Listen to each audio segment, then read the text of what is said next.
Good morning, good evening, whatever time of day it is for you. Welcome to this thing that I do called Thor's Entertainment. I am Thor, and today we're going to be going over some more gameplay for the Invasions mode for Mortal Kombat 1. Previously, I played through Seasons 1, 2, and 3, and now we are going over Season 4. Although I will say this time around, this video for this season is going to be much shorter than the previous ones. I'll get into what exactly I cut out of this one as opposed to the previous seasons, but first, let's go ahead and get into the cutscene to kick things off for this season. Let's go ahead and check it out now.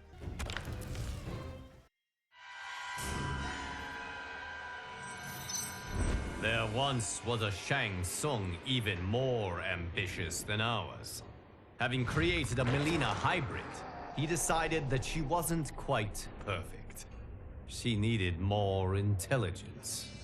His intelligence. So he created a new Mileena.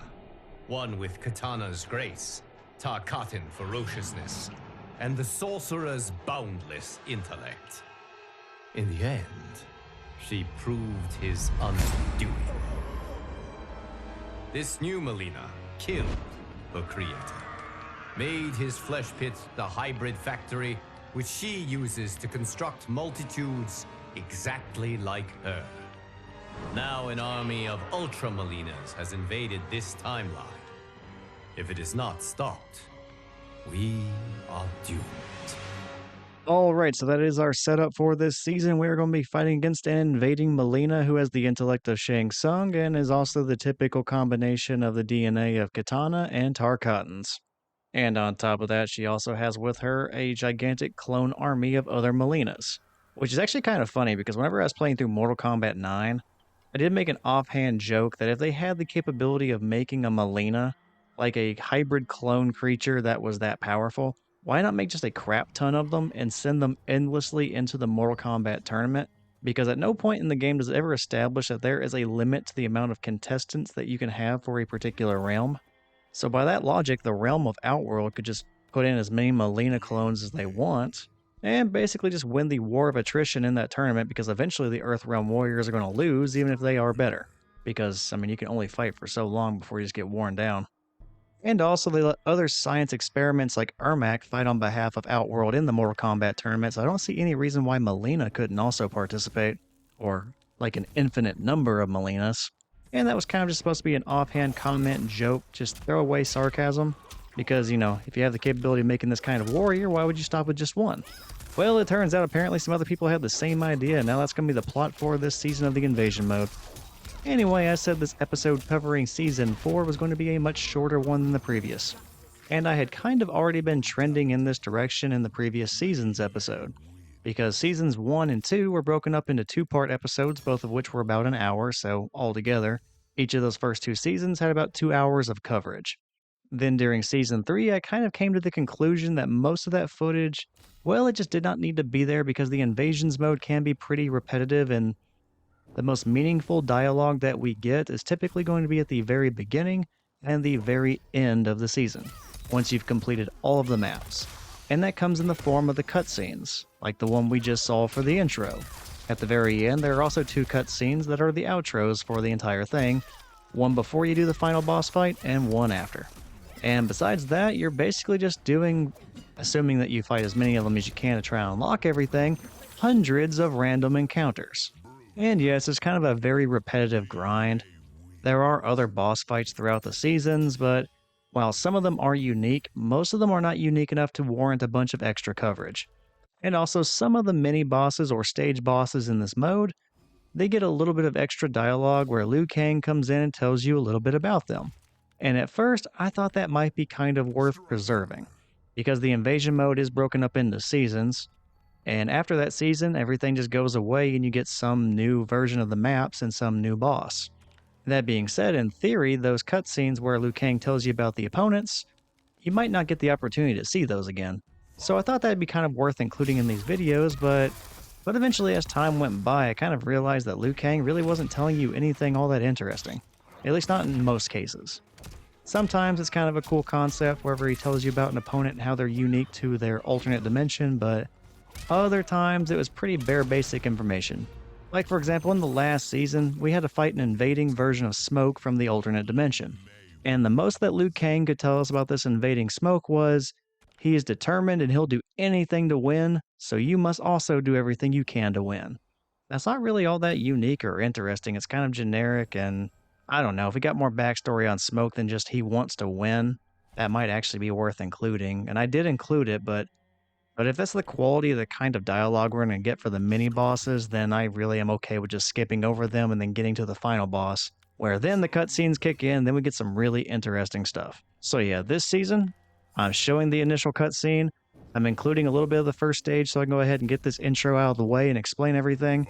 But then we are cutting to the very end, the final boss fight. We'll get those cutscenes. We'll also get the final boss fight because normally those are the most unique of the entire season. And that's where we're going to wrap things up. It's going to be very short and to the point, and I feel like I'll be including all the most interesting parts of the invasion season. With all that out of the way, let's go ahead and cut to that finale. Let's go ahead and see what goes down between us and the invading Mileena. Well, Mileenas. Alright, we fought through a bunch of generic Mileena copies and a bunch of her also generic henchmen to get to this point. Let's go ahead and check out what the second to last cutscene shows us. And then we'll get into the final boss fight against Mileena.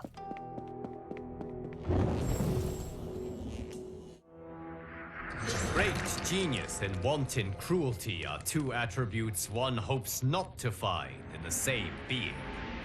Unfortunately, Mileena has both. If she is not destroyed, she will turn this timeline into a personal hunting ground, and the suffering of its inhabitants will be exquisite. Alright, you heard the fire god. We have to defeat this Mileena or else the suffering of the world is going to be exquisite. It all comes down to us. Let's go ahead and kick off this final boss fight. I fear the toll Tarkat is taking on you. Both of us do, limei.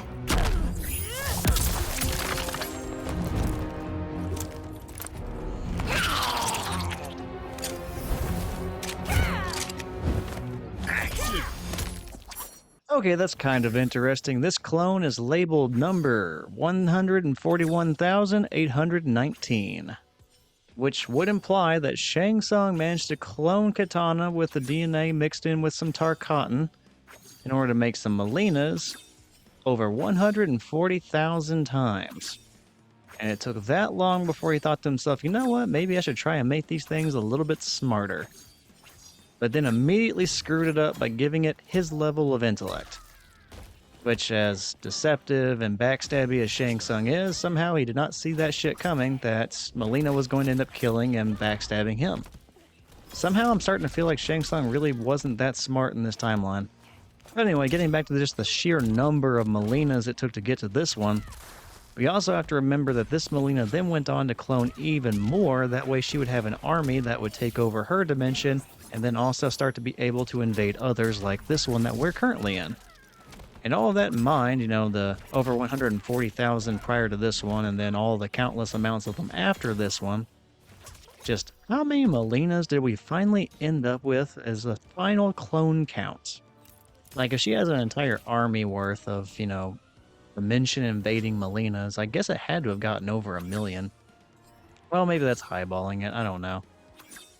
But it feels like it should be a lot. Like, the idea of, and again, in the Mortal Kombat universe, each dimension is made up of multiple other realms that are basically their own dimensions as well. Now, to invade all of those and then continue hopping from dimension to dimension and then conquering all the realms within those dimensions, that would take an extraordinary amount of Mileenas. So yeah, I want to know.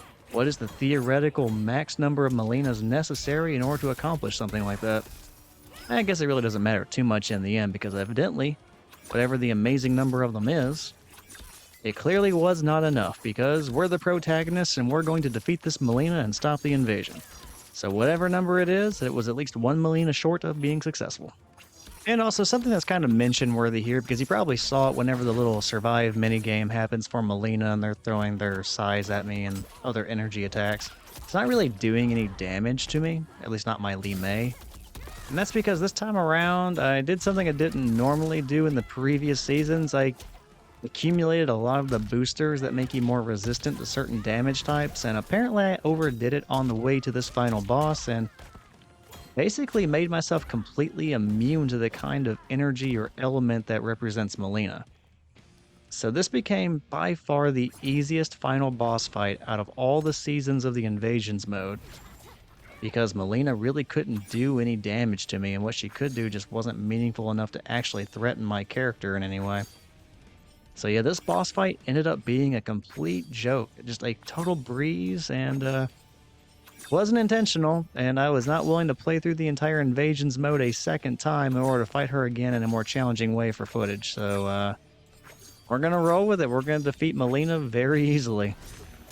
Actually, I guess I was not completely immune, because I'm seeing that some of those projectiles from Mileena are doing a little bit of damage to me. But then again, some others aren't, so don't really know how to explain that. But yeah, I'm definitely more resistant to some than others, and it made this a lot easier than it probably could have been. And as this fight is drawing to an end, I'm just trying to get any kind of brutality I can. I'll settle for a fatality if I have to, but I'd much rather get some kind of a brutality with limei. And I think the easiest one that we're probably going to get would be the fast enough for ya brutality for limei, which is the brutality version of her charging knee attack. So you're going to see me throwing that thing out in the end of this fight over and over and over and over again, just hoping that it finally will do enough damage and activate that brutality. And yeah, we are definitely at that point, so let's go ahead and start spamming that charging knee. Eventually it's going to do the job and deplete the last of Mileena's health. So it should only be a matter of, 3, 4, 5 attempts at most, hopefully, possibly, and then brutality time. But yeah, something like that. So let's go ahead and just see what happens here and see how this fight gets wrapped up in brutal fashion.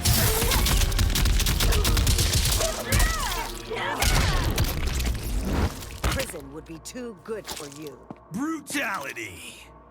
Limei wins. Alright, and that wraps up the final boss fight against this version of Mileena out of the many clones of Mileena that were available during this invasion. All in all, a pretty easy fight. I ended up taking a lot of damage in that final round of that fight just because I was fishing for that brutality more so than actually trying to finish the fight, but it comes with the territory of kind of keeping your opponent in the fight for a long period of time. But we unlocked all of her gear, the Mileena gear, and now it's time to see that final cutscene to wrap up this invasion season. After a bloody, costly battle, the hybrid army was smashed. Its remnants quickly retreated to its timeline of origin. Though the battle was won, the war was not over. The fleeing hybrids were pursued back to their flesh pits. Trapped there, they were obliterated. But even that victory was not total. Some escaped. And they are determined to reconstitute their numbers.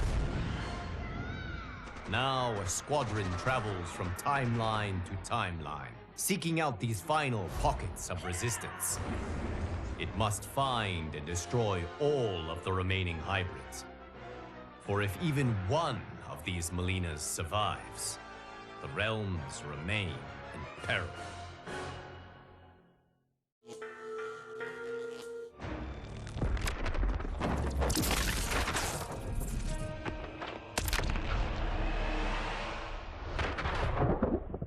Okay, that was a pretty fun conclusion to the invasion season. That cutscene gives the special forces for the Mortal Kombat universe a little bit of time to shine, which I do love considering how completely absent they were from the story mode for Mortal Kombat 1. So since they were completely left out and, they've been a big part of pretty much the last 3 games. I mean, they were present in Mortal Kombat 9, they were a big part of 10, and they were a big part of 11 as well. With them being absent in this game, it's just kind of noticeable. So even if it's just a side mode that kind of changes seasonally and maybe doesn't really have that much meaning to it, not much involvement with the actual story of Mortal Kombat 1 and what will eventually be its extended story and whatever DLC comes next, it is nice to see that the Special Forces team, especially Sonya and Jax, I got to see them in the cutscene, it's nice to see that they're getting a little bit of time to shine and we get to see what they're up to and how they're contributing to this new era in some way. But yeah, it's just kind of nice to see them actually being important in some way. Even if it is as weird as a side mission. Even if it is as weird as having the side mission of going into all the other timelines and hunting down Mileenas. Definitely not what I saw their future being in this new timeline, but you know what, sure, why not? Anyway, that is pretty much going to do it for Season 4 of the Invasions mode. Next up is going to be Season 5, which, depending on when this video releases, only has about a week left, and then we're in Season 6, so I'm actually almost current on the seasons for the Invasions mode.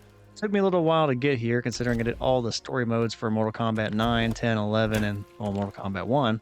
And then I had to catch up on all the seasons of the Invasions mode since I wanted to do those after the story mode for Mortal Kombat 1 was uploaded.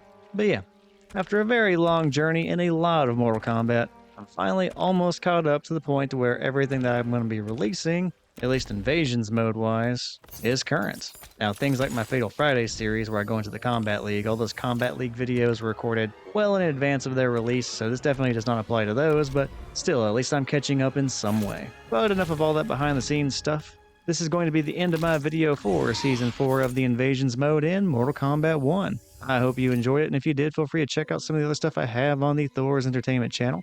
I do have much longer playthroughs of the other Invasion mode seasons, and like I said earlier, got a bunch of story mode related videos, and I also have a bunch of finisher related videos from my time in the Combat League, so if any of that sounds interesting to you, check out the channel. With all that out of the way though, thank you again for watching, and again, I hope you enjoyed it. Take care, and I'll see you next time.